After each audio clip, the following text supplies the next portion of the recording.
은혜를 주시기를 간구하는 마음으로 뉘우칠 것들은 뉘우치고 또 새롭게 결단할 것들은 결단하면서 은혜 받기를 사모하시기를 바랍니다.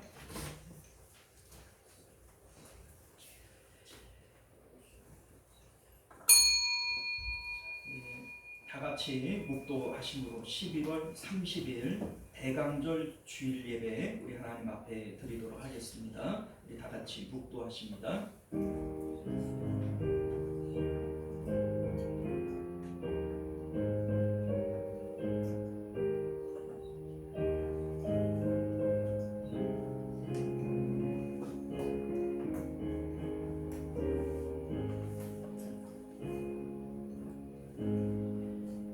모든 골짜기가 메워지고 모든 산과 작은 산이 낮아지고 굽은 것이 곧아지고 험한 길이 평탄하여질 것이요 모든 육체가 하나님의 구원을 보리라 함과 같으니라. 아멘.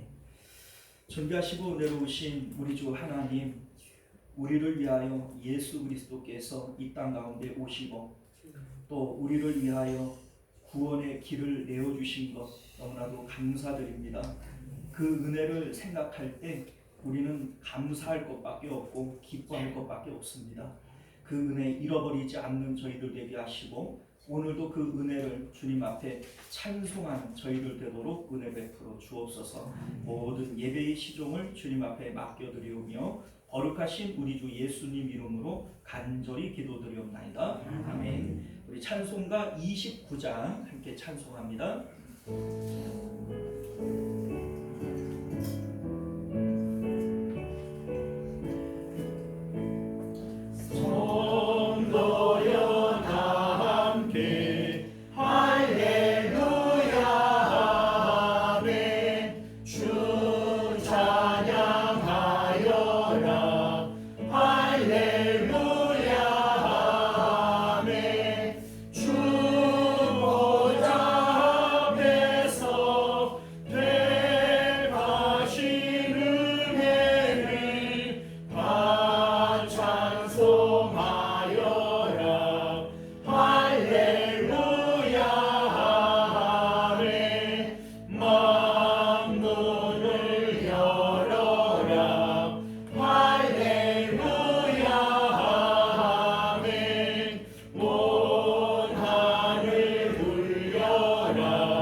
삶을 되돌아보면서 하나님 앞에 예배하기에 합당치 못한 우리의 언행 심사가 있고 또 그러한 죄들이 하나님 앞에 막힘이 되어지겠거든 우리 참회 기도를 통하여 정결한 마음 가지고 하나님 만나는 복된 예배 되게 하옵소서. 기도하시기를 바랍니다.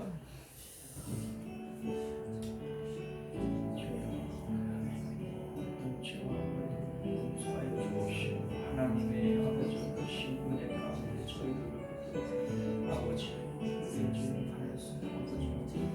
의와 평강과 희락으로 최고로 저희를 뵐수 있도록 베풀어 주시옵소서. 내 마음이 주님께 아버지여 닿게 하여 주옵시고 내 마음 하나님 앞에 드립니다. 그려질 수 있는 저희들 되도록 은혜 베풀어 주시옵소서. 역사하시고 아버지 그러므로 이제 그리스도 예수 안에 있는 자에게는 결코 정죄함이 없나니 이는 그리스도 예수 안에 있는 생명의 성령의 법이 죄와 사망의 법에서 너희를 해방하였음이니라. 아멘. 우리 사도신경 고백드립니다. 전능하사 천지를 만드신 하나님 아버지를 내가 믿사오며 그 외아들 우리 주 예수 그리스도를 믿사오니 이는 성령으로 잉태하사 동정녀 마리아에게 나시고 본디오 빌라도에게 고난을 받으사 십자가에 못 박혀 죽으시고 장사한 지 사흘 만에 죽은 자 가운데서 다시 살아나시며 하늘에 오르사 전능하신 하나님 우편에 앉아 계시다가 저희로서 산 자와 죽은 자를 심판하러 오시리라. 성령을 믿사오며 거룩한 공예와 성도가 서로 교통하는 것과 죄를 사하여 주시는 것과 몸이 다시 사는 것과 영원히 사는 것을 믿사옵나이다. 아멘. 자, 우리 찬송가 263장입니다.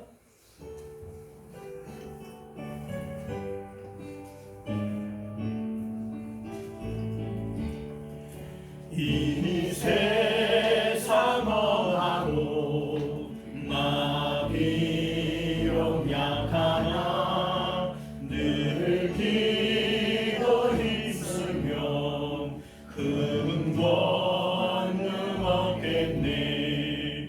주의 은혜로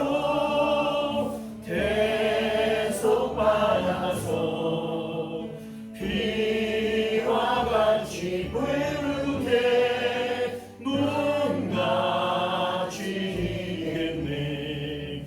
주님의 권능은 한없이 크오니 내 맡은 내 마음 곧 녹여주소서.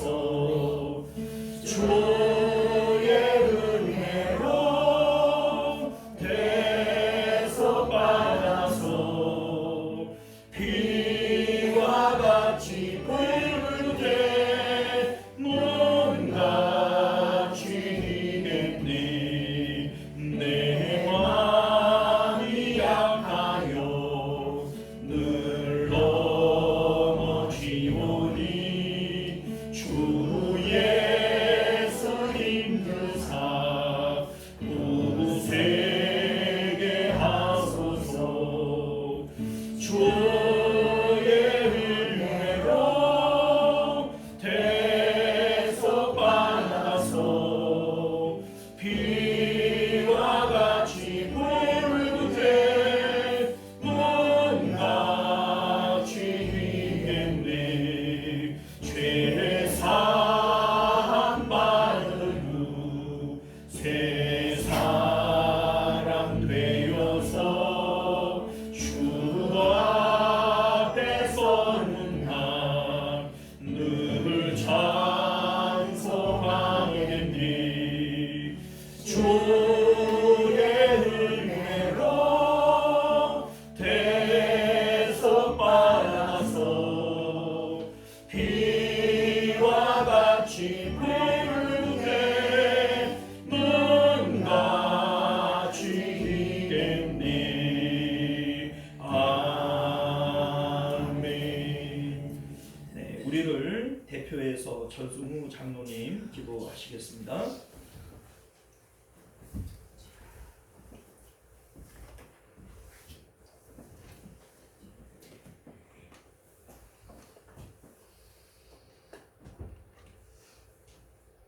너희 인생이 무엇이냐?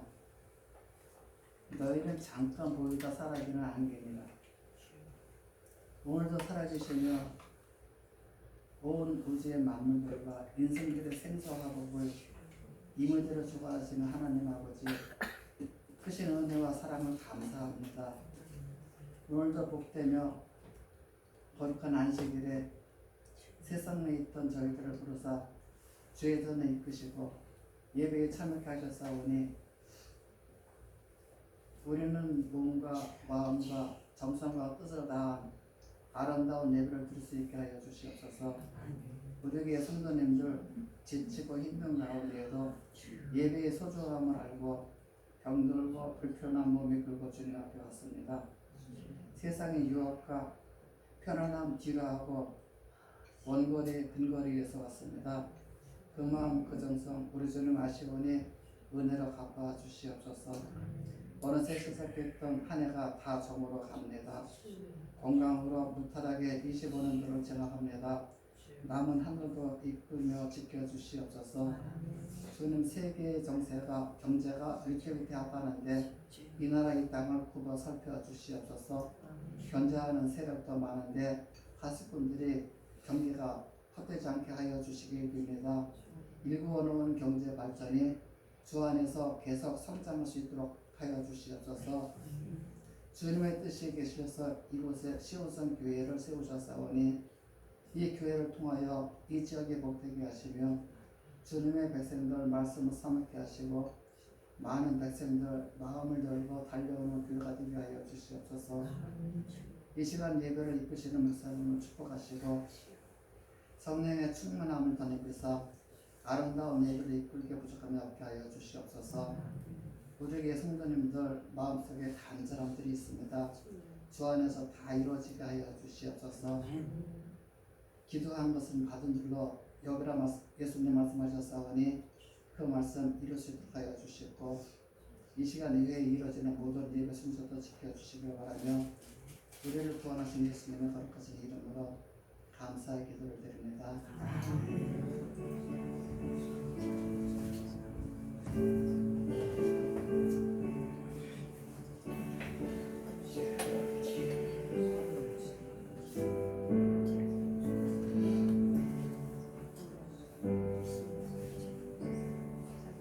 네, 감사합니다. 우리 찬송가 213장 4절 찬양 드리시면서 드려진 예물 하나님 앞에 봉헌합니다.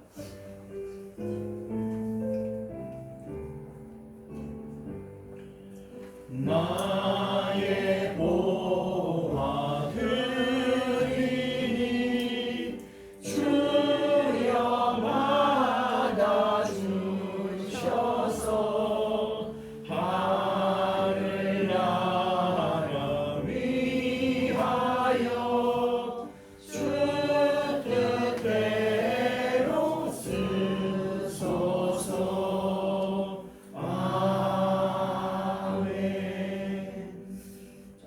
앞에 11조 예물, 주일 예물, 선교 예물 드리셨고요. 우리 무명으로 감사 예물, 무명으로 주일 예물 드리셨고요. 우리 김문자 권사님 감사 예물 드리셨습니다. 우리 하나님 앞에 기도하겠습니다. 은혜로우시고 자비로우신 우리 주 하나님, 만물이 주께로부터 왔고 주께로 돌아갑니다. 우리가 가진 것들 우리는 청직이라고 생각하지 내 것이라고 생각하지 않습니다. 우리 하나님 주의 것을 주님께서 받으셨사오니 우리 하나님께서 영광 받으시고 작은 것에 충성된 자들에게 내가 더욱 큰 것 맡겨주시겠노라 말씀하셨사오니 우리 하나님 더욱 풍성하고 더 큰 것들로 맡겨주셔서 주님을 위하여 더 크게 쓰임 받을 수 있는 저희들 되도록 은혜 베풀어 주옵소서.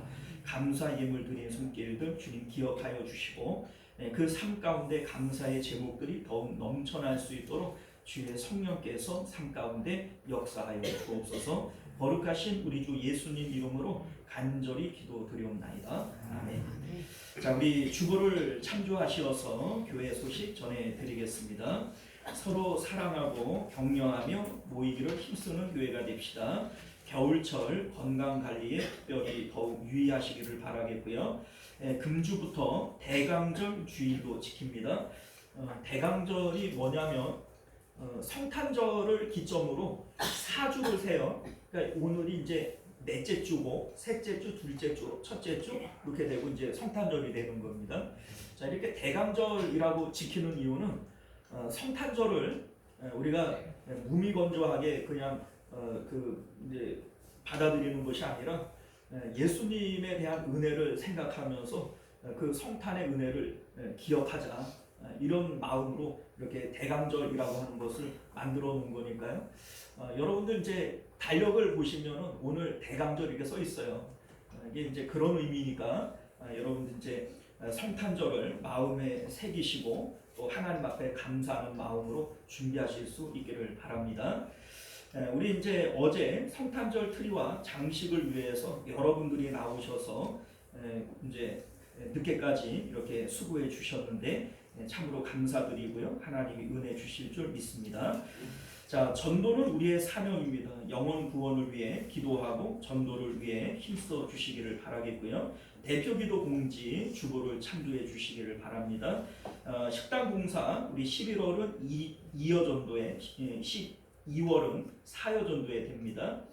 나라와 교회와 가정을 위해 또 다음 세대를 위해 기도해 주시기를 바라겠고요. 방송 예배와 말씀 읽기 기도에 더욱 동참하셔서 매일 경건에 힘써 주시기를 바랍니다. 성경 읽기 명당자 주보를 참조해 주시기를 바랍니다.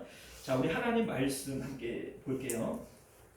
사무엘상 28장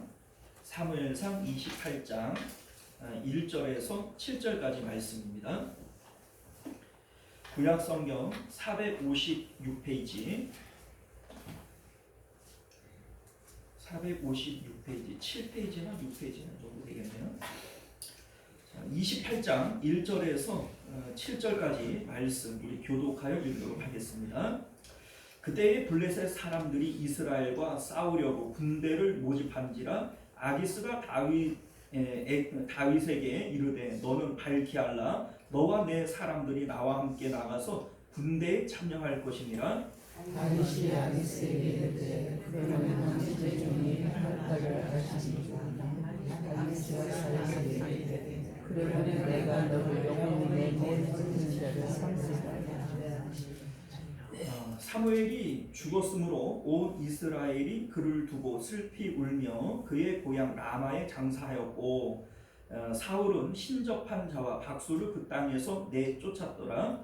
블레셋 사람들이 모여 손에 이르러 진치매 사울이 온 이스라엘을 모아 기브라에 진쳤더니 사울이 블레셋 사람들의 군대를 보고 두려워서 그의 마음이 크게 떨린지라. 사울이 여호와께 묻자오되 여호와께서 홍보로도 우리에게로도 선지자로 그의 문자를 하지 않으시므로 사울이 그의 신하들에게 이르되 나를 위하여 신접한 여인을 찾으라. 내가 그리로 가서 그에게 물으리라 하니 그의 신하들이 그에게 이르되 보소서 엔돌에 신접한 여인이 있나이다. 7절까지인데 같이 읽었어야 되는데 그랬군요. 어쨌든 잘 들으셨을 줄 압니다. 자, 우리 함께 기도하겠습니다. 은혜로우시고 자비로우신 우리 주 하나님, 우리가 오늘도 주님의 말씀 앞에 섭니다. 신실한 마음으로 또 주님을 사랑하는 마음으로 하나님의 말씀에 집중할 수 있게 하여 주옵시고 이 말씀의 넓이와 깊이를 깨달을 수 있는 저희들 되도록 은혜 베풀어 주옵소서. 예수님 이름으로 기도드리옵나이다. 아멘. 자, 오늘 우리는요 함께 읽은 본문의 말씀을 중심으로 기도로 하나님과 막힘을 뚫자라고 하는 제목으로 하나님 말씀 나누도록 하겠습니다. 기도로 하나님과의 막힘을 뚫자. 사랑하는 성도 여러분, 우리 성도들에게 있어서 기도는 생명과 같은 것입니다. 우리 이제 기도를 영혼의 호흡이라고 얘기를 해요. 근데 왜 영혼의 호흡이라고 얘기를 하냐면 이 호흡이라고 하는 것은 생명과 직결되어지기 때문에 그렇습니다. 여러분들 숨 안 쉬고 살 수 있어요? 그리고 뭐 사실 숨 안 쉬면 뭐 10분을 못 버텨요. 10분이 뭡니까? 5분도 못 버팁니다. 1분도 못 버티는데 지금 제가 많이 쳐준 거예요. 자, 그런데 우리 신앙생활의 핵심이 뭐냐면 우리가 하나님을 만나고 하나님을 사랑하고 마음을 하나님께 드려서 하나님과 연합되어지는 것이 이게 바로 믿음이고 구원이에요. 그러니까 신앙생활의 핵심은 하나님을 만나지 못하고 하나님을 느끼지 못하면 말짱 꽝입니다. 자, 그러니까 우리 이제 예를 들어서 저 시골에 사는 이제 뭐 가진 것 없고 배운 것 없는 그런 할머니가 있어요. 그런데 이 할머니가 늘 하나님 사랑하는 마음으로 기도로 하나님과 교제해요. 자, 그런데 신학 박사라고 칩시다. 이 신학 박사가 성경은 척척 박사예요. 하나님은 정말 잘 알아요. 그런데 하나님 앞에 기도 안 해요. 그리고 하나님과 연결되어지질 않았어요. 그러면 하나님께서 누구를 더 귀하게 여기시겠어요? 그거예요, 여러분들. 성경 말씀을 내가 뭐 많이 하는데, 내가 뭐 하나님 말씀 척척 박사인데 다 쓸데없는 소리 하지 마세요. 실질적으로 하나님과 인격적으로 교류하지 않고 연결되어지질 않으면 여러분들은 신앙적으로 이미 죽은 사람들입니다. 자, 왜 그런지를 볼까요?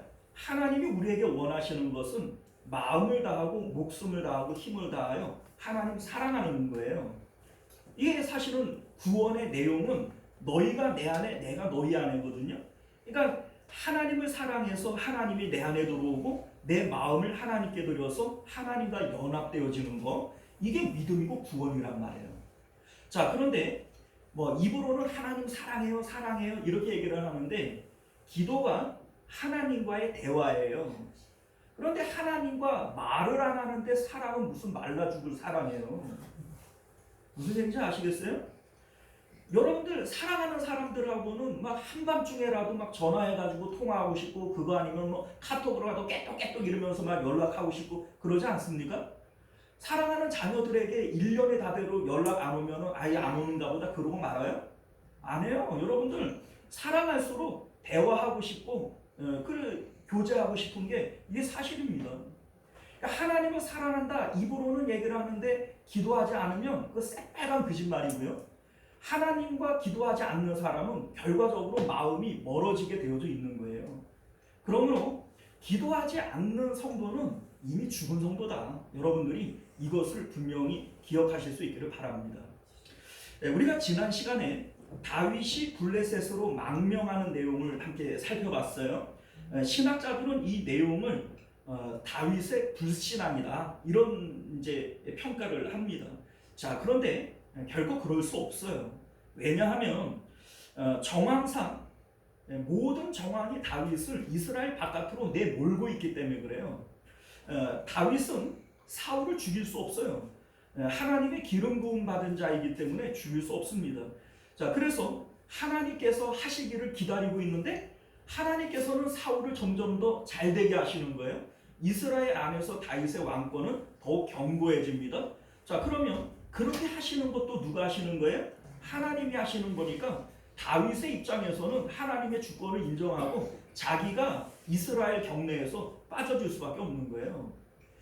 자, 만약에 다윗이 블레셋으로 가는 것이 하나님의 뜻이 아니라면 앞서 21장에 그 1차로 블레셋으로 망명할 때 하나님이 막으시지 않습니까? 또 모압으로 갈 때 하나님이 갓 선지자를 통해서 너는 이스라엘 땅으로 돌아가라 명령하시지 않습니까? 하나님의 뜻이 아니면 하나님 그렇게 하면 돼요. 그런데 하나님께서 내버려 두세요. 그러니까 이게 하나님의 뜻이 아닌 거죠.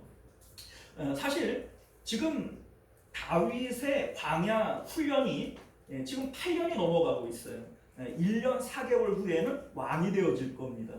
자, 그런데 지금 이 시점에서 불신앙으로 돌아갔다. 그러면 하나님이 이 다윗을 더 훈련해야 되는 것이지 1년 4개월 후에 왕으로 세우면 안 되는 거예요. 그러니까 지금 이 상황에서 다윗은 나름대로 믿음의 선택을 하는 것이고 신앙의 선택을 하는 겁니다. 모든 정황이 나를 이스라엘 바깥으로 내몰고 있어요. 나는 사울을 손댈 수 없는데 하나님이 하시기를 기다리는데 하나님께서는 사울을 점점 더 강성하게 하시니 내가 할 수 있는 일은 내가 빠져주는 것밖에 없는 거예요. 자, 그런데 문제는 뭐냐? 다윗이 나름대로 믿음으로 이러한 결정을 하고 생각을 하는 것이지만 하나님 앞에 묻지 않았다는 것이 이게 문제인 거죠. 하나님 앞에 기도하지 않았어요. 나름대로 이게 하나님의 뜻인가 보다. 내가 믿음으로 내가 빠져줘야지. 이게 다윗의 선택이었다는 것이죠. 그런데 지금까지 하나님께서 광야에서 훈련하신 내용이 뭐냐면 하나님께서는 다윗이 하나님께 묻고 하나님의 뜻대로만 하기를 바라시는 거예요. 자, 생각을 해봐요. 이스라엘의 왕은 다른 나라의 왕과는 좀 달라요. 뭐가 다르냐면 이스라엘의 진정한 왕은 누구예요? 하나님이 왕이에요. 이스라엘의 왕은 하나님의 대리자에 불과한 거예요. 그러니까 하나님께서는 이스라엘의 왕이 하나님 앞에 일일이 묻고 하나님의 뜻대로만 통치하기를 바라시는 겁니다. 이를 위해서 하나님이 사울을 선택했는데 사울이 하나님 앞에 버려지는 이유가 뭐예요? 하나님의 말씀을 불순종한 거예요. 하나님의 뜻대로 해야 되는데 하나님의 말씀에 불순종했어요. 그래서 하나님이 사울을 버리고 다윗을 세우는 것인데 광야에서 다윗을 훈련하는 내용은 하나님 앞에 묻고 그리고 하나님의 뜻대로 순종하는 거예요. 이 내용을 보여주고 있는 게 이제 23장에 나오는 그일라 사건입니다. 자, 그일라 이제 블레셋이 그일라로 이게 쳐들어와요. 그런데 이제 그 뭡니까 그 부하들이 우리가 지금 도망다니고 있는 신세에 그일라를 뭐 돕게 됐습니까? 아유 처음부터 아예 생각도 마십시오. 이렇게 만류하는 거예요. 자, 그런데 이 상황에서 다윗이 그래도 내가 믿음으로 내가 골리앗과도 싸운 사람인데 믿음으로 내가 내려가서 구원해야지 이렇게 결정 안 해요. 하나님 앞에 묻고 또 묻습니다. 다윗 스스로가 믿음 안에서 신앙의 결정할 수 있어요, 없어요? 할 수 있어요. 다윗이 어떤 사람인데 우리도 뭐 이게 하나님 뜻이야, 이게 뭐 하나님 기뻐하는 일이야, 우리 알아요, 몰라요? 알죠? 그러면 다윗은 모를까요? 다윗은 더 잘 알죠. 그런데 다윗은 그걸 가지고 자기 스스로 생각하고 판단해서 결정하지 않았다는 거예요. 하나님 앞에 묻고 또 묻어요. 그리고 하나님의 말씀에 순종하는 겁니다. 자, 이게 하나님께서 광야에서 다윗을 훈련하시려고 했던 내용인 거죠. 자, 지금 하나님의 뜻은 다윗을 블레셋으로 내려가게 하는 거예요. 이게 하나님의 뜻이에요. 왜냐하면 참새 한 마리가 땅에 떨어지는 것도 하나님의 뜻이 아니면 돼야 안 돼요? 안 돼요. 하물며 다윗이 블레셋에 가는 것이 하나님의 뜻이 아니고 되겠습니까? 하나님의 뜻이 아니면 그 블레셋 사람들이 받아주지도 않을 것이고 하나님의 뜻이 아니면 선지자를 통해서 돌아가라고 명령할 겁니다. 그런데 다윗이 블레셋에 들어가서 살 수 있게 되어지는 것은 이게 처음부터 하나님의 뜻이었기 때문에 그런 거예요.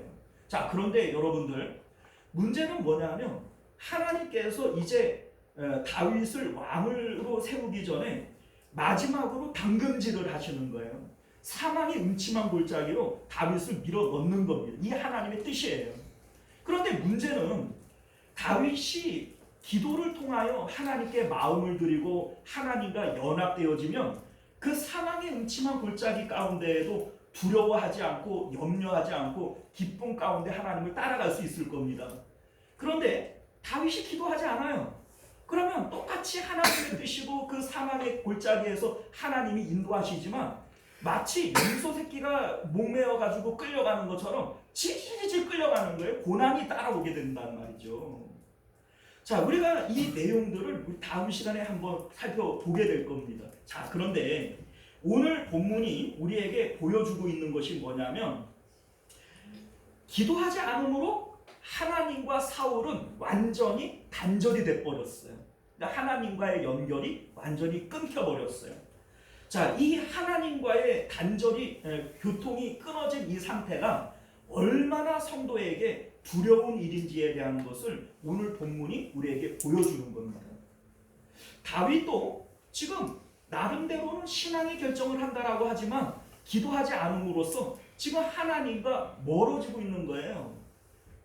그리고 그 결과가 이제 다음 시간에 나오게 될 겁니다. 자, 그런데 이미 사울은 그 과정이 너무 길어져서 하나님과 완전히 단절되어 버렸어요. 이 상황이 얼마나 위험하고 성도에게 얼마나 답답한 일인지에 대한 것을 오늘 본문이 우리에게 알려준다는 겁니다. 자, 오늘 1, 2절을 보게 되어지면 블레셋이 이스라엘과 전쟁할 것을 결정해버려요. 자, 그리고 이 사실을 사울 왕이 알까요, 모를까요? 당연히 알죠.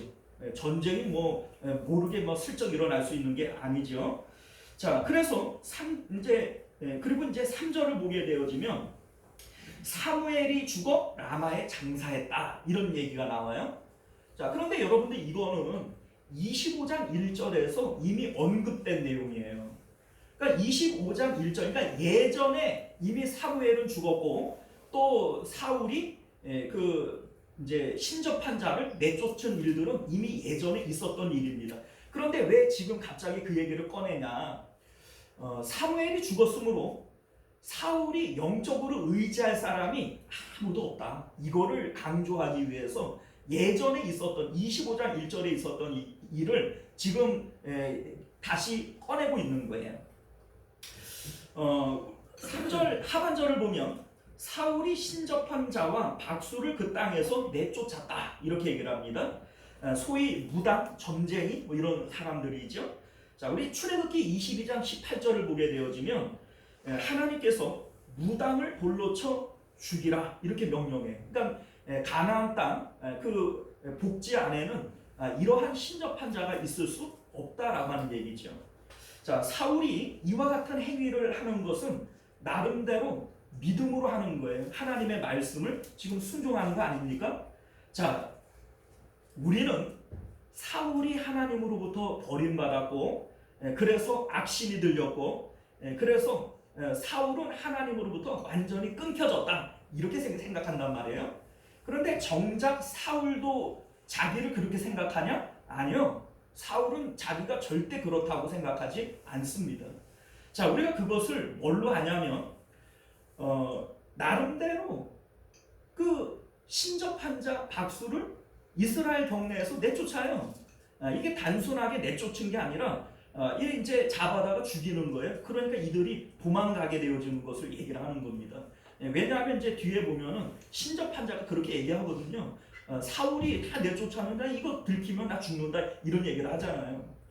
자, 그러니까 이 내용이 사울 나름대로는 하나님의 말씀에 지금 순종하고 있는 거예요.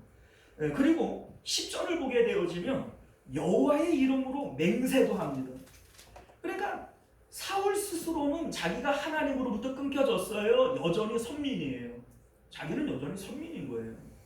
그리고 이제 31장 4절을 보게 되어지면 블레셋과 이제 전쟁이 일어나고 사울이 죽을 위기에 처하게 되어져요. 이때 이제 사울이 뭐라고 얘기를 하냐면 내가 할례 없는 것들한테 죽을 수 없다. 그러니 자기의 무기를 맡은 사람에게 나를 네 손으로 죽여라. 내가 할례 없는 사람한테 내 죽을 수 없다. 내 선민인데 할례 있는 사람인데 내 그럴 수 없다. 이렇게 얘기를 합니다. 자, 믿음이 있어 보여요? 없어 보여요? 나름대로는 자기 스스로 신앙으로 행동하고 있고 여호와의 이름을 부르고 있고 나는 할례 있는 사람이라고 하는 자부심도 갖고 있어요. 그런데 여러분들 실질적으로 사울은 하나님으로부터 버림받았고 하나님으로부터 끊겨 있는 상태다라고 하는 것을 여러분들 깨달으실 수 있기를 바랍니다. 여러분들 오늘날 우리들이 이럴 수 있어요. 내가 예배도 드리고 내가 전도도 하고 내 봉사도 열심히 해. 내가 신앙생활에 전혀 문제가 없어.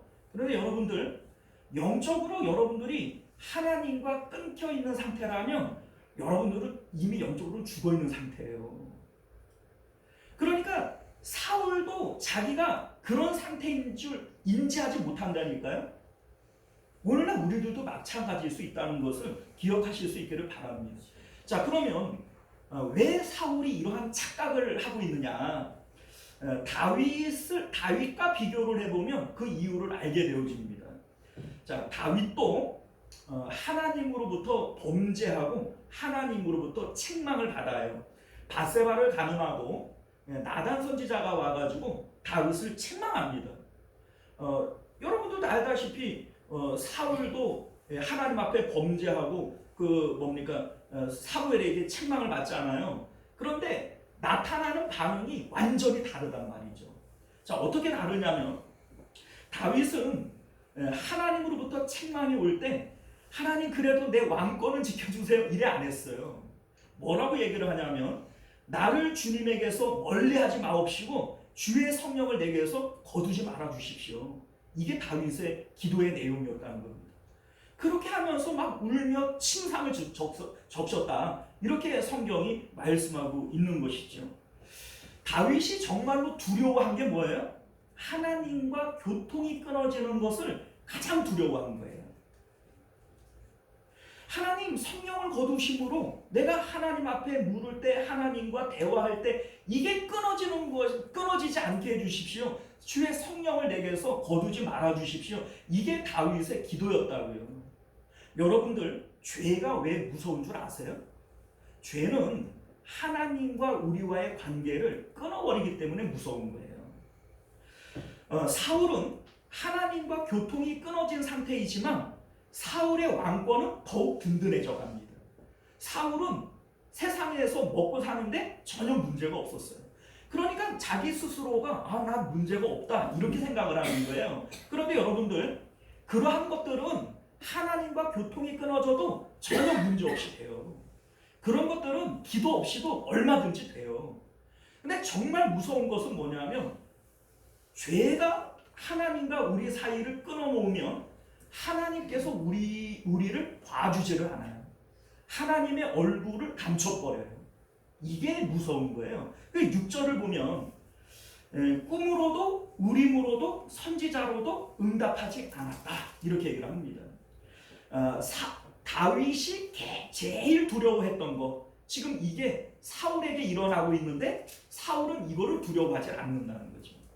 자, 여러분들 사울이 하나님으로부터 버려졌던 결정적인 계기가 뭐냐면 아말렉을 진멸하되 사람으로부터 양과 소까지 모든 생명 있는 것들은 다 멸절하라 하나님 명령하셨어요.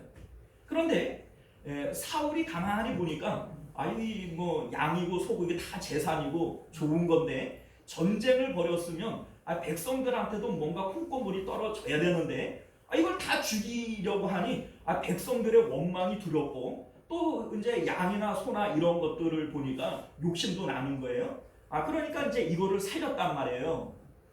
자, 그런데 이에 대해서 이제 사무엘을 통하여 하나님께서 이제 말씀하시지 않습니까?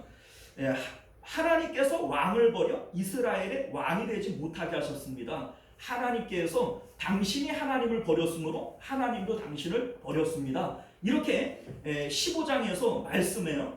그랬더니 이제 사울이 뭐라고 얘기를 하냐면 15장 30절을 보면 내가 범죄하였을지라도 이제 내 백성의 장로들 앞에서 나를 좀 높여주십시오. 이게 미친 사람 아니에요? 하나님으로부터 버려졌다라고 얘기를 하는데 다윗은 그 얘기를 듣자마자 대성통곡을 하는데 사울은 내가 범죄하였을지라도 이 백성의 장로들 앞에 내 체면을 좀 생각해서 나를 좀 높여주십시오. 여러분들 사울이 정말로 두려워하는 게 뭐예요? 하나님 잃어버리는 걸 두려워해요? 왕권을 잃어버리는 걸 두려워해요? 여러분들 이게 지금 사울의 문제란 말이죠. 자, 봐봐요. 하나님께서 사울을 그냥 단번에 버린 게 아니에요. 14장 37절을 보게 되어지면 사울이 이제 전쟁 중에 하나님 앞에 기도합니다. 사울이 하나님께 묻자오되 내가 블레셋 사람들을 추적하리까 주께서 그들을 이스라엘 손에 넘기시겠나이까 하되 그날에 여호와께서 대답하지 아니하시니라. 이미 하나님께서 사울에게 삐져 있어요. 그래서 하나님께서 사울에게 응답하지 않았습니다. 그러면 하나님과 지금 단절되어지고 있다라고 하는 것을 이때 이미 아는 건데 그러면 하나님 앞에 뭐가 하나님과 나 사이를 가로막고 있는지 그 죄를 찾아내서 기도하고 이 뭡니까 하나님과의 막힘을 뚫어냈어야 될 거 아니겠어요. 근데 이것을 무시해버려요. 왜요? 사울에게 하나님과의 막힘은 두려움의 존재가 아니에요. 자기가 가지고 있는 왕권을 잃어버리고 권력을 잃어버리고 뭐 명예를 잃어버리고 이러한 것들을 두려워하고 있는 것이지 사울은 하나님 잃어버리는 것을 두려워하지 않아요. 그러니까 무시해버려요. 하나님과 막힘이 되어지는 것이 이미 징조가 나타나고 있는데 그때로부터 내버려 둬버리는 거예요. 여러분들 혈관이 막혀요. 그 이제 혈전증 뭐 이런 것들 때문에 막히잖아요. 그런 증상이 나타나요. 그러면 여러분들 병원 가고 약 먹고 뭐 난리를 쳐요. 그냥 쳐내버려 놔둬요. 네? 놔두겠어요? 아니요. 아마 난리를 칠 거예요. 그런데 하나님과 막힘이 되어지고 있는데, 영적으로 하나님과 막힘이 되어지고 있는데 그거에 대해서 그냥 내버려둬요. 하나님께 기도를 하는데 응답이 없고, 하나님이라고 하는 이름을 부르는데 마음에 감동이 없고, 하나님에 대한 느낌이 없어요. 이미 하나님과 막혀지고 있는 거거든요. 내버려둬 버리는 거예요. 자, 오늘 4절 말씀을 보면요, 블레셋과 이스라엘 전쟁 중에 대치를 하게 됩니다. 자, 그랬더니 이제 사울이 본격적으로 마음에 두려움이 찾아오게 되어져요. 블레셋과 이스라엘은 전력적으로 엄청난 차이가 나요. 우리 이제 골리앗과 싸울 때만 하더라도 이제 그 이스라엘이 꼼짝도 못하잖아요. 그러니까 이 전쟁은 물량적으로, 전술적으로 불가능한 전쟁입니다. 그러니까 이 전쟁 앞에서 사울이 겁을 덜컥 먹는 거예요. 자, 그런데 하나님 앞에 기도를 해도 하나님이 응답을 안 해요. 그러니 7절을 보게 되어지면 자기가 내쫓았던 신접한 무당을 다시 찾게 되어지는 겁니다. 여러분들 잠언서 26장 11절을 보게 되어지면 이런 말씀이 있어요. 개가 그 토한 것을 도로 먹는 것 같이 미련한 자는 그 미련한 것을 거듭 행하느니라. 자, 이게 무슨 얘기예요? 사울이 신접한 여인은 하나님의 율법으로 금하는 것이고 하나님의 뜻이 아니기에 내쫓아 버렸어요. 그런데 지금 당장 급한데 하나님은 응답이 없으니 예전에 자기가 내쫓은, 자기가 토해낸 것을 다시 가가지고 주워 먹는 거예요. 이게 미련한 짓이라는 겁니다. 자, 여러분들 지금 이러한 상황 같으면 자신의 죄를 뉘우치고 어떻게 하든지 하나님 앞에 은혜를 간구했어야죠. 그런데 사울은 꽝 잡는 게 매라는 식이에요. 그러니까 사울이 정말로 두려워하는 것은 자기의 왕권과 생명을 잃어버리는 것을 두려워하는 것이지 하나님 잃어버리는 걸 두려워하는 게 아니라는 겁니다. 하나님이 있든 없든 지금 당장 나한테 응답할 자가 있으면 되는 거예요. 그러니까 신접한 자를 찾아가는 겁니다. 무당을 찾아가는 거예요. 자, 그래서 8절 말씀을 보면 사울이 변장을 하고 이제 자기 신하들과 함께 엔돌에 신접한 무당을 찾아갑니다. 근데 무당이 처음에는 이 사울인 줄을 모르잖아요. 그러니까는 이제 사울인 줄 모르고 이제 굳고 반대를 하는 건데, 아, 내가 지금 사울 왕이 신접한 자들을 지금 다 내쫓았다, 잡아서 고문하고 죽이고 막 이러니까는 지금 다 외곽으로 다 도망을 나온 건데, 아, 내가 이거 하다가 걸리면 나 죽는다 이러면서 이제 하지 않겠다고 만류해요. 그랬더니 이제 10절을 보게 되어지면 사울이 여호와의 이름으로 맹세하며 이 신접한 여자를 설득을 합니다. 아, 내가 여호와의 이름으로 맹세하건대 이 일로 네가 절대 죽는 일 없다. 그러니까 한 번만 하자. 이렇게 지금 신접한 여자를 이렇게 설득을 하는 겁니다. 자, 여러분들 무당이 있어요. 선무당이 뭔 줄 아세요? 선무당? 여러분들 무당이 두 종류가 있습니다. 하나는 신내림을 받은 무당이 있어요. 이게 강신무라고 얘기를 해요. 자, 이 강신무, 신내림을 받은 무당이 진짜 무당이죠. 이런 무당들은 막 작두도 타고 막 점도 잘 치고 막 이래요. 자, 그런데 선무당이 뭐냐면 배워서 하는 무당, 책 보고 하는 무당. 이게 선무당입니다. 선무당이 뭐 한다고요? 사람 잡아요. 그런데 여러분들 성도도 성령을 받아서 하는 진짜 성도가 있고요, 하나님의 말씀을 성경 공부로 배워서 하는 선무당 같은 성도가 있어요. 그런데 누가 사람 잡는다고요? 이 선무당 같은 성도가 사람 잡습니다. 여러분들 지금 정말 재미있는 일이 일어나고 있지 않아요? 하나님이 기름 부어 세운 왕은, 선민의 나라의 왕은 하나님으로부터 교통이 끊어져 버렸어요. 하나님과 소통이 안 되고 있어요. 그런데 신접한 여자, 이 신접이 뭐예요? 귀신과 접했다라고 하는 뜻 아닙니까? 그런데 이 신접한 여자는 오히려 마귀하고 교통이 너무 잘 돼요.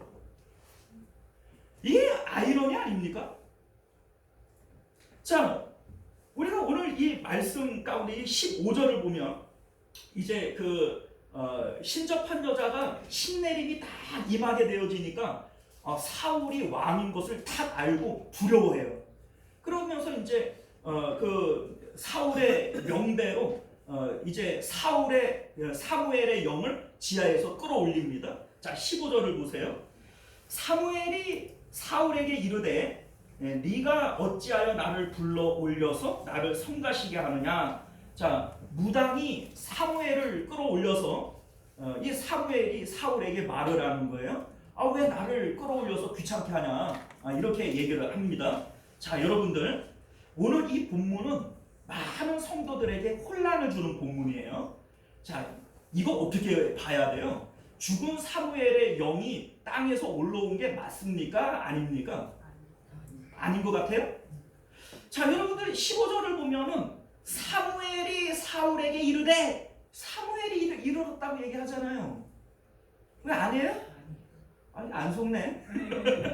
자, 여러분들, 이게 사무엘이 아니에요. 이게 사무엘일 수가 없는 것이, 사람의 영혼은 누가 주관해요? 하나님이 주관하는 거예요. 그런데 이 신접한 자는 이스라엘 내에서 돌로 쳐 죽이라고 그랬거든요. 그러니까 하나님께서 가증히 여기는 그 신접한 자가 하나님의 선지자의 영을 불러낼 수는 없어요. 이건 불가능한 일이에요. 그래서 종교개혁자 칼빈과 루터의 주석을 보게 되어지면 악한 영이 조작한 것이다, 이렇게 얘기를 합니다. 자, 그러니까 악한 영이 사무엘인 척하는 거예요. 자, 우리 이제 무당을 찾아가서 이렇게 구술하면은 그러잖아요. 내가 네 진주 할머니다. 내가 6.25 때 내가 억울하게 죽은 뭐 처녀 귀신이다. 이런 얘기를 하죠. 다 거짓말이에요. 사람이 죽어서 귀신이 되는 게 아닙니다. 사람이 죽으면 하나님께서 예비해 두신 공간으로 가요. 구원받을 자들은 구원받을 자들의 공간으로 가고, 심판받을 자들은 심판받을 공간으로 가는 거예요. 거기에서 올라올 수도 없고 내려올 수도 없습니다. 그런데 마귀가 이거를 속이는 거죠. 속이는 거예요. 마치 사무엘의 영인 것처럼, 증조 할머니인 것처럼, 뭐 억울하게 죽은 처녀 귀신인 것처럼 사람을 속이는 거예요. 내 분명히 들었는데. 자, 또 보세요, 여러분들. 16절에서 19절까지를 보면 이 사무엘이 올라와서 하는 말들이 조금도 틀린 얘기가 없어요. 다 맞는 얘기만 합니다. 자, 16절을 볼까요? 사무엘이 이르되 여호와께서 너를 떠나 내 대적이 되셨거늘 네가 어찌하여 내게 묻느냐. 자, 맞는 말이에요, 틀린 말이에요? 맞는 말이죠. 자, 17절을 보면 사울과 사무엘만 알 수 있는 은밀한 대화를 알고 있어요. 여호와께서 나를 통하여 말씀하신 대로 내가 내게 행하사 나라를 내 손에서 떼어 내 이웃 다윗에게 주셨느니라. 자, 여러분들, 사무엘이 이 얘기를 사울에게 할 때 많은 사람들이 있는 데서 얘기했겠어요? 단둘이서 얘기했겠어요? 이런 얘기를 사람들이 있는 데서 할 수 없어요. 그러니까 사무엘과 사울만 아는 은밀한 대화예요. 근데 그걸 아는 거죠. 우리 이제 무당들이 이렇게 구슬하다가 보면은 그 엄마하고, 죽은 엄마하고 나하고만 아는 그 은밀한 얘기를 알아요, 몰라요? 그러니까 철석같이 믿을 수밖에 없어요. 그런데 여러분들 그거 다 가짜예요. 마귀도 알 수 있는 거예요. 자, 우리 18절을 보면 이렇게 되어진 원인까지도 정확하게 압니다.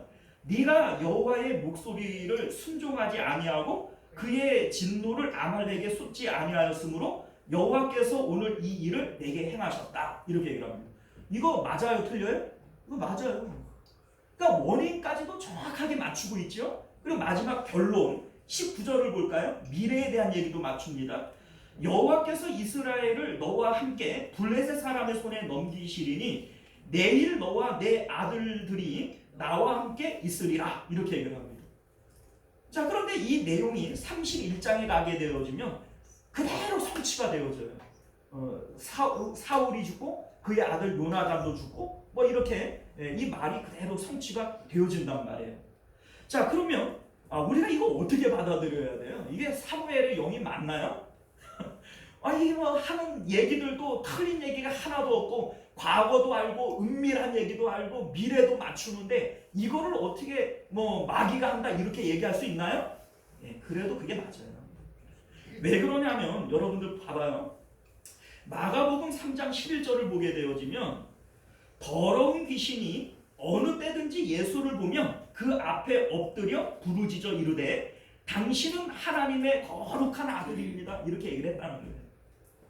자, 선민들도 모르는 예수님의 정체를 마귀는 알아요, 몰라요? 알아요. 귀신은 귀신같이 알아요. 그리고 그거를 막 떠드는 거예요. 자, 사도행전 16장 17절을 보면 귀신 들려서 점치는 여종이 바울과 신라를 따라다니며 뭐라고 얘기를 하냐면 그가 소리질러 이르되 이 사람들은 지극히 높은 하나님의 종들로서 구원의 길을 너희에게 전하는 자라. 틀린 얘기예요? 맞는 얘기예요?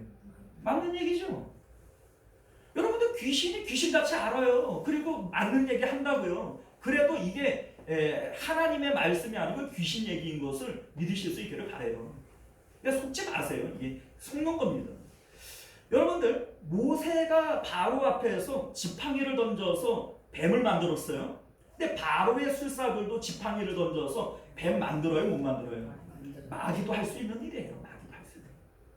그러니까 뭔가 현상을 보고서는 그거에 마음이 혹해가지고 이런 데도 아니냐.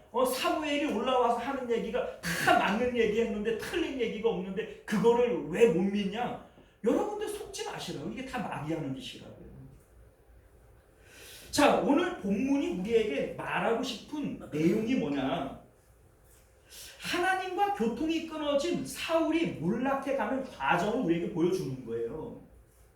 자, 사울은 처음에 왕이 되어졌을 때 10장 12절을 보면 하나님의 성령이 그에게 임하고 사울이 그도 예언을 했다 이렇게 얘기를 합니다.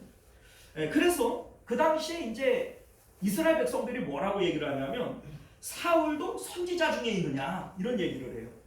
그러니까 사울이 하나님과 처음부터 교통이 안 됐던 사람이 아니에요. 성령도 받았고 예언도 했고 이런 사람이란 말이죠.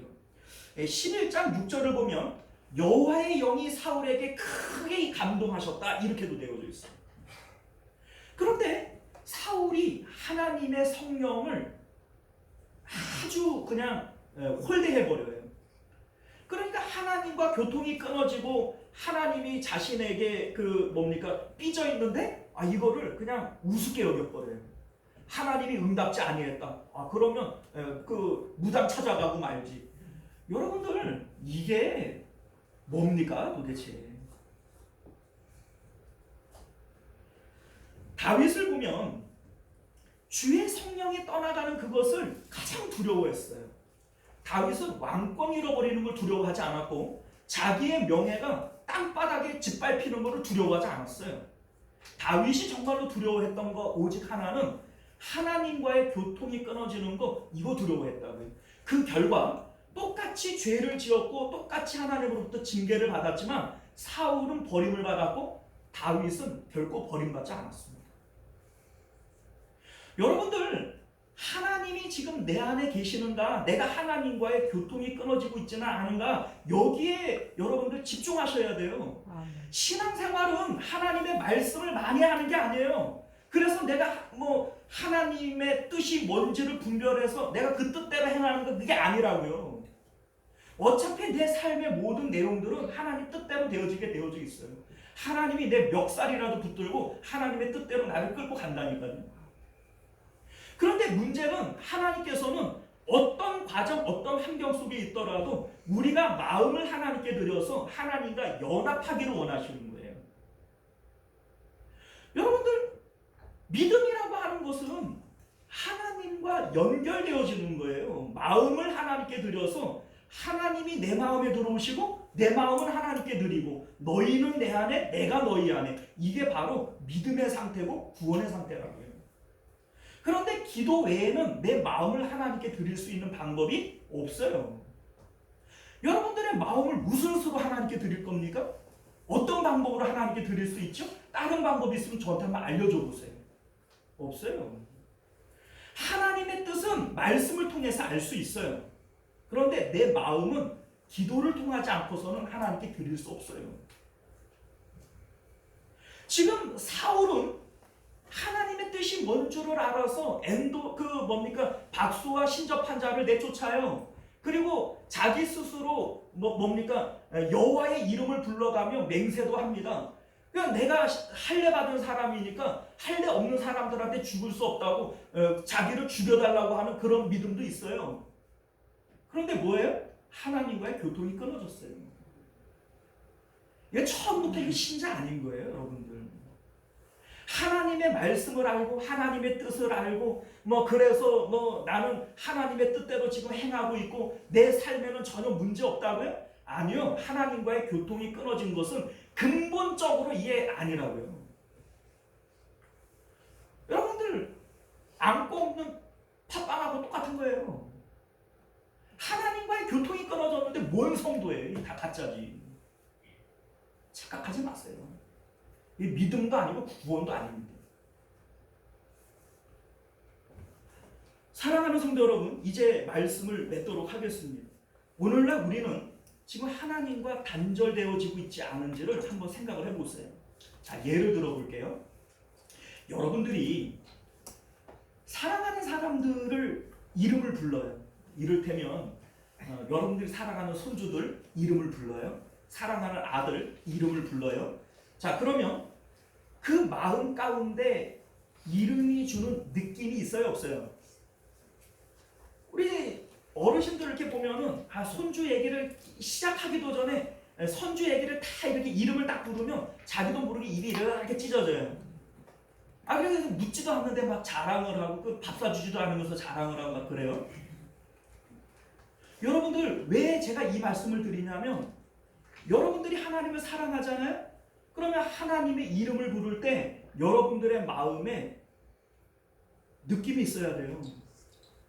사랑하는 이름을 부르는데 느낌이 없다? 그럼 여러분들과 하나님 사이는 이미 막혀 있는 거예요. 이 심각한 겁니다. 그러면 하나님하고 나하고의 사이에 뭐가 막고 있는지 이거를 찾아내서 이거를 해결을 하던 그것을 마음을 바꾸던 이거를 해결해야 된다고요. 사울의 경우는 마음에 하나님이 계셔야 될 그 자리에 왕이라고 하는 왕자리가 들어오고 그것을 잃어버리는 것을 두려워하게 되어질 때 하나님과의 막힘이 되어버렸잖아요. 그러면 그 문제를 회개해야 되고 돌이켜야 되는 거예요. 그리고 하나님과의 막힘을 기도로 뚫어냈어야 되는 거죠. 오늘은 우리들도 마찬가지예요. 내가 지금 예배도 드리고 헌금도 하고 내 신앙생활에는 문제가 없다고요? 아니요. 여러분들이 하나님의 이름을 한번 불러보라고요. 여러분들 마음 가운데 여전히 하나님이 사랑하는 모습으로 손주 사랑하는 마음보다도 없는데 무슨 하나님 사랑해요. 그런 얘기 하지 마시라고. 내 마음 가운데 하나님의 이름을 부를 때 하나님의 이름이 주는 느낌이 있어야 된단 말이죠. 이게 없으면 이미 여러분들은 영적으로 막힌 거예요. 뚫어내야 되는 겁니다. 사랑하는 성도 여러분, 우리가 오늘 이 말씀을 통해서 하나님과의 소통이 끊어진 이 사울은 우리에게 그 멸망의 끝을 보여주는 거예요. 이 두려움의 끝을 보여주는 겁니다. 하나님께서 단번에 이렇게 한 게 아니에요. 이미 여러 번의 징조가 있었고 또 여러 번의 경고를 하셨어요. 근데 그걸 무시한 거예요. 그 결과 이렇게 멸망당하는 겁니다. 오늘날 우리들도 마찬가지예요. 하나님께서 오늘 말씀을 통해서 여러분들을 경고하시잖아요. 하나님과 막히면 안 된다고. 그러한 막힘이 있을 때 기도를 뚫어내야 된다고. 우리가 오늘 이 말씀을 잘 듣고 또 행하실 수 있는 저와 여러분들 되시기를 바랍니다. 은혜로우시고 자비로우신 우리 주 하나님, 오늘 우리에게 주시는 하나님의 귀한 말씀, 우리가 한 귀로 듣고 한 귀로 흘리는 그러한 미련한 자들 되지 않게 하여 주옵소서. 오직 하나님과 소통하지 못하는 신앙은 이미 죽은 신앙입니다. 하나님의 말씀을 아는 거 아무 소용없고 하나님의 뜻으로 행하는 거 아무 소용없습니다. 하나님께서 원하시는 것은 결과가 아닌 우리의 마음이오니 기도를 통하여 하나님과 연합하고 마음을 드림으로 하나님이 기뻐하시는 삶을 살아가는 저희들 되게 하여 주옵소서. 거룩하신 예수님 이름으로 간절히 기도드리옵나이다. 아멘. 자, 우리 찬송가 369장 우리 함께 찬송하시고 축도로 예배를 마치도록 하겠습니다.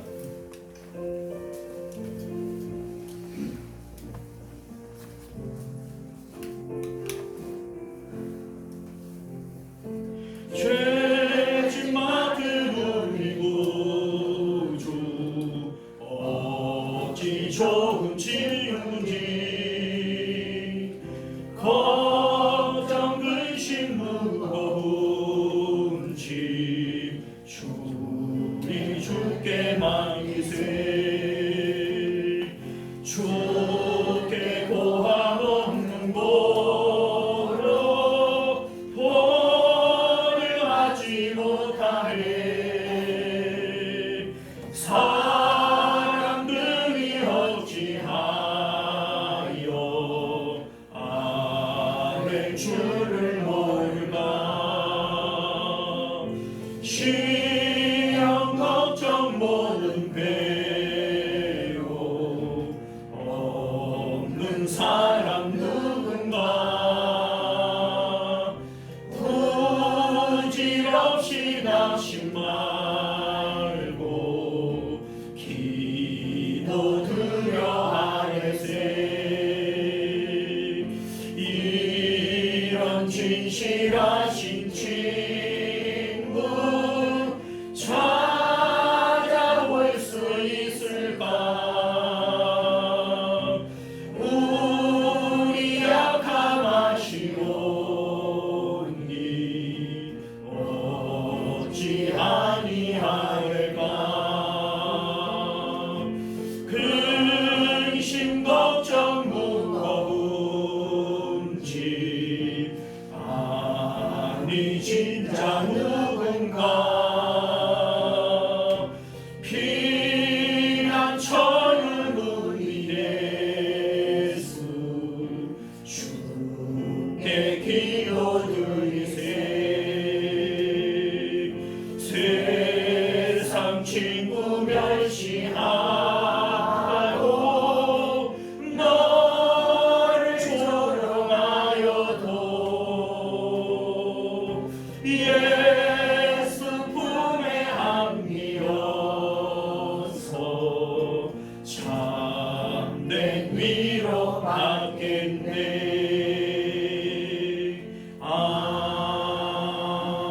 아멘. 자, 우리 기도합니다. 지금은 우리 주 예수 그리스도의 은혜와 만극하신 하나님 아버지의 사랑하심과 내주하시는 성령 하나님의 인도 보호하심이 오늘도 말씀을 따라 기도로 하나님과 교통하며 하나님과 친밀하기를 원하는 우리 모든 성도님들과 그들의 가정과 자녀들과 하는 생업 가운데 지금으로부터 영원토록 함께 있을지어다. 아멘.